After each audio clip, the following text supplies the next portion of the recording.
Hi everyone, this is Sean. Welcome back to my channel. Forgive me if I take some unusual pauses, if I cough, sniffle, or sneeze. I just can't get rid of this cough. One of my subscribers mentioned it's because of the air conditioning. I had this cough for about 8 to 9 weeks. Because of my air conditioning, it sucks out all the humidity, and that's what makes me cough. So anyhow, I do have my AC on. So again, if I cough, sniffle, or sneeze, just like this, forgive me. In today's video, we are going to be talking about how to deal with a narcissist, either if you are a supervisor or you're a coworker of this individual. This question comes from one of our valued subscribers who wants to know how to deal with somebody like this, who wants to know how to deal with somebody who is not a team player. In every workforce, you're going to have a narcissist. You might be a narcissist yourself. You may not even recognize it. I might even be a narcissist, and I might not even recognize it. So let's talk about what a narcissist is, more or less. And guys, just as a disclaimer, I'm not an attorney. I'm not a psychologist. I'm not a psychiatrist. I'm not a behavioral health analysis. So this is not really my field on how to deal with narcissists. But I have dealt with them in the past as a supervisor and as a coworker. Basically, your narcissist is somebody who is self-centered, somebody whose number one priority is themselves. They'll throw everybody else under the bus as long as they gain the upper advantage. Does that sound familiar with anybody? If so, let me hear your stories. I got a quick story to share. In private security, I started in the late 1990s. And my first week, I was training with somebody. This is one of my first interactions with a narcissist. So we were patrolling, and he didn't like, this trainer of mine didn't like the way that I was driving with the golf cart. He thought I was going too slow. So he kept telling me I need to go faster, faster. And I said, hey, if I go faster, I'm going to end up crashing into somebody. So at one point in time, he put his boot on my shoe and floored the gas pedal. And he said, this is how fast you have to travel through the mall parking lot. And he put the pedal to the metal. And guys, my blood pressure just went like from here, 0 to 1,000. My blood was just boiling so hard. And I said, okay, cool. And at that time, guys, I wasn't one of those outspoken persons. I was only 18 years old. I was a very quiet, shy individual. So I really didn't speak up for myself. So I just took it. He did it again, and he did it again, and I just wanted to just grab him and throw him off the golf cart. My blood was just boiling, and I said, if he does this one more time, I'm just gonna snap. So he did it one more time, and when he did that, I pushed him off. I literally shoved him like this. And I slammed on the brake, and I said, don't you ever do that again. And he said, look, man, I'm just trying to show you how to patrol properly. I said, look, you're teaching me how to speed, and eventually I'm gonna end up crashing into somebody. If I keep going this fast, not only am I gonna crash into somebody, I'm gonna miss something that I'm looking for. I'm gonna miss something that you ought to be looking for. So at that point in time, he stopped. So what helped save me from this narcissist at this point in time was physical intervention. Now, I'm not saying to go out there and attack your coworkers or be physical with them. I'm just saying that there's a point in time to physically gain their attention. You might have to do that. Again, guys, I'm not talking about violence. I'm not talking about battering this person. I'm talking about physical intervention. Hey, you need to physically stop this person, push this person away from you. Get this person off of your gas pedal, so to speak, if you have to. So then, every day when he was training me, he got this close in my personal space to train me, right? So I'm writing a report, he gets this close. And this guy was like missing teeth. He didn't brush his teeth. He chewed tobacco. His whole teeth were yellow, falling out.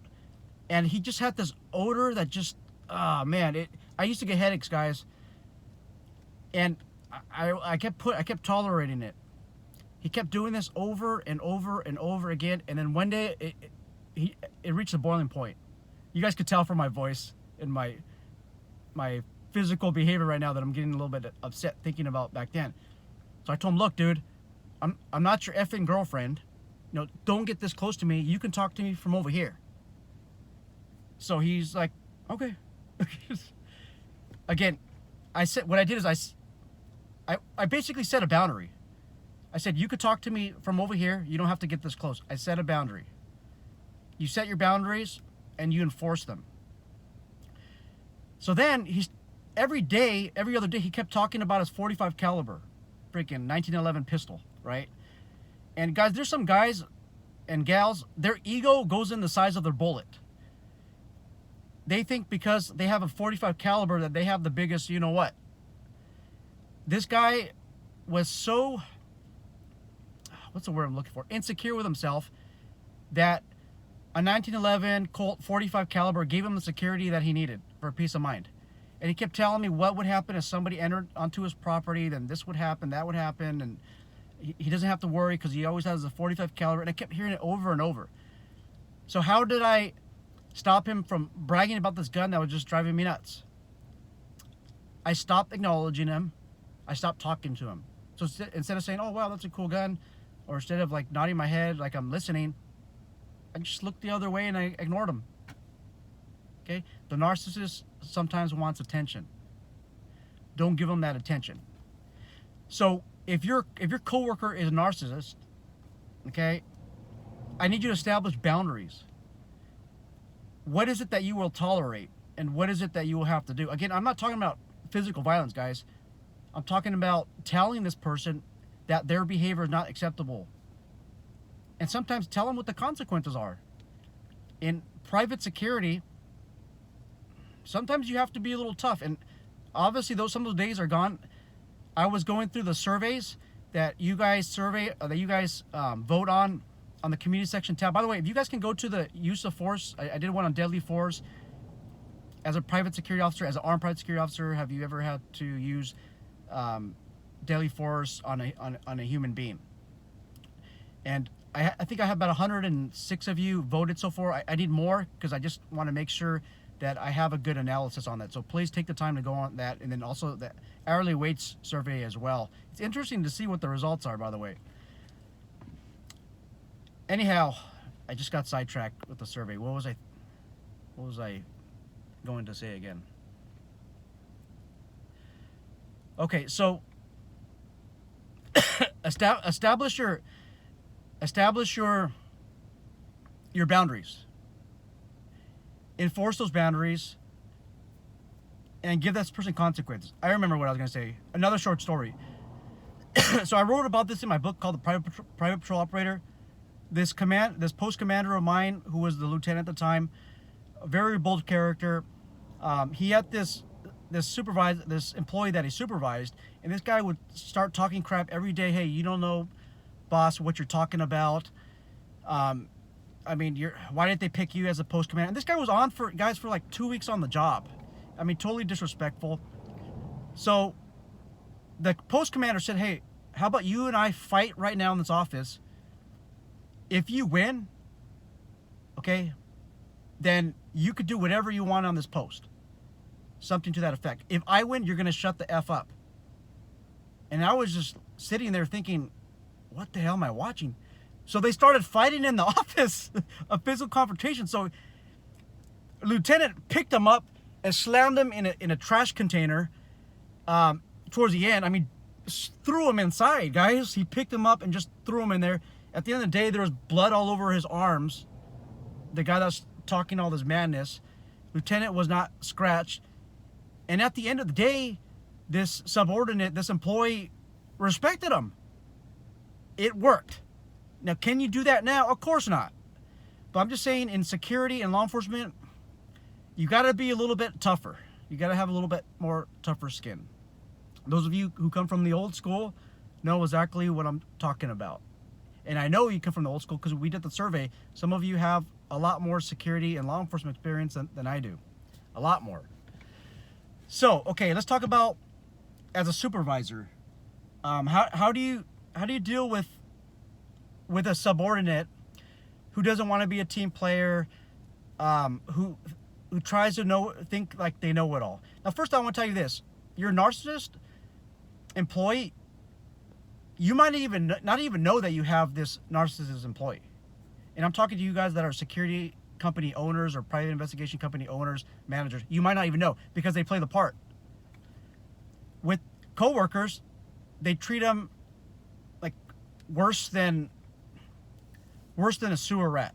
But once a supervisor or manager shows up, it's, hey sir, how ma'am, how are you doing today? You guys know what I'm talking about. Okay, you might even know what I'm talking about. You're the narcissist. Okay, that's what employees tend to do. They try to kiss their employer's ass. So you may not know that. How would you know? Well, you talk to your employees. You know, you have those one-on-one discussions. Instead of just showing up in the middle of the night to want to find your employees sleeping so you can write them up or fire them, or to find them committing some type of policy violation, why don't you show up in the middle of the night to have a one-on-one conversation with your employee to see how they feel about the workplace? And that's where you'll learn about some certain supervisors. So my best advice to you as a manager, as an owner, security company, is hold your narcissist and all the other employees accountable. And I say other employees because if you just hold the narcissist employee accountable, your narcissist is your smart person. That person's going to claim some type of discrimination. You're discriminating against them because of the color of the skin, their nationality, their race, their gender, something. So that's why you have to be as neutral as possible. So hold all employees accountable. But your narcissist and your other employees, hold them accountable, give them an objective, give them a project, or set the rules and then enforce the rules. Because a narcissist gets away with the rules. They get away with a minor workplace infraction, and then they move up to moderate issues and then major issues, which will create liability on the employer through the doctrine of vicarious liability. Okay? Hold them accountable. Hold everybody accountable. I was reading some vlog or podcast where the psychologist was saying to separate the narcissist. Like, you know, you have your employees that work together good as a team, put them together and then put the narcissists by themselves. I don't know if that will work for private security, especially if you work in a team environment, because there's backup crews.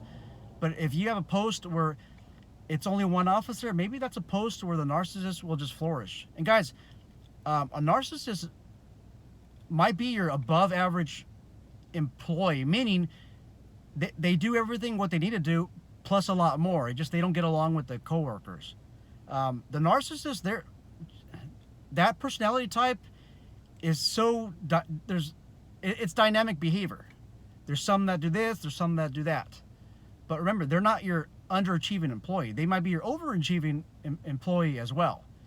But again, you won't know that they're a narcissist unless you talk to your team.